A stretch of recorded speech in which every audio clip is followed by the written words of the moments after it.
This time on yet another car show, I get something cool in the mail, and we discuss garage safety.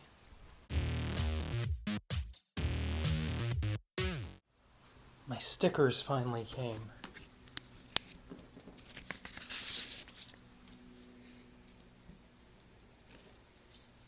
Awesome.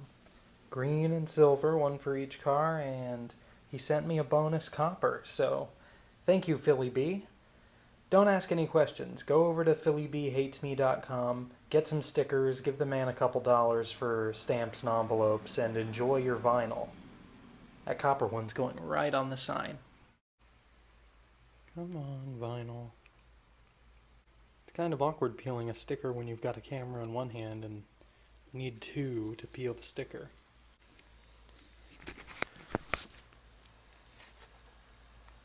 Look at that. Like magic.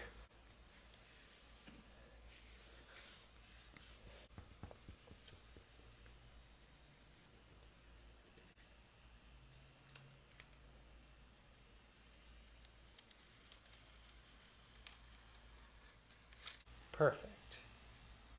Alright. Recently, cruising around YouTube watching videos, I've noticed a concerning trend. Young people working on their cars, possibly their first project, but not using jack stands. And that's not okay. I wanted to throw together this little garage safety piece in hopes that people will share it around and instill the idea in young people that when you're working on your car, you should be as safe as possible to prevent injury or worse. So, I hope this video does its job. Before starting any project, gather your essentials.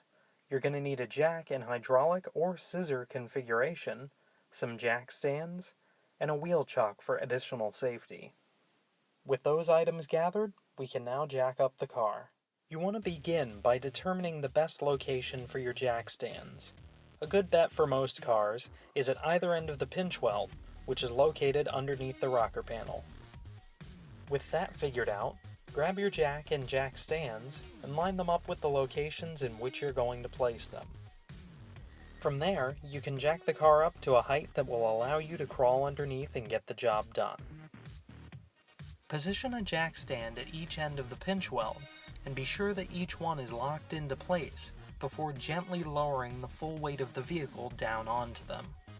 The hydraulic jack on its own is not a safe alternative to this method. Neither is this. Nope, definitely not. This is the worst I've ever seen. Remember, scissor jacks are only for emergency roadside situations like tire changes. Don't use them to hold your car up when you're working on a project. And if all four wheels are going to be off the ground, be sure that your workspace is nice and level. You want to avoid a slope in this kind of situation. And incline or not, a wheel chock is always a good decision if you're going to be keeping two wheels on the ground. Once all of that's in place, it's a good idea to open up the door, grab the B-pillar, and give the car a good shake, just to make sure everything's locked into place and won't shift while you're under the car. With these precautions taken, it's now safe to start your project. Pretty simple, huh? Now, if you don't own a pair of jack stands, please go out to your local parts store or whoever sells them, spend the $20 or $30 and get yourself a pair. You'll be safer for it. It only takes a second for the seal to potentially fail on your hydraulic jack, so take those extra couple of minutes, set yourself up with a couple of jack stands, and you'll be a lot safer when you work on your car. You can't have fun if you're dead, right?